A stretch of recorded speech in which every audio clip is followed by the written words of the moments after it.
manufacturer PE vacuum pouches. We can produce 4 containers bags per day, about 4 million bags. Such a large capacity requires us to attach great importance to quality control. Those in pink are QCs. They always walk around the workshop to check the quality. They proofread the details of the order carefully. First, they measure the length, width, and thickness of the punch. Secondly, they will test the strength of the sealing, which is a very important performance indicator. We have to make sure that the sealing of each bag is strong enough, that it will not crack after filling with food. Next, we will also inflate the bag to test the sealing performance.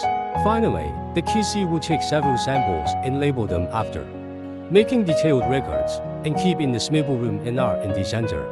This is our sample room. Here, you can easily find the retention sample of every order within 3 years. If there are any problems, we can easily trace these orders from the source, find out the problem, and provide solutions to customers.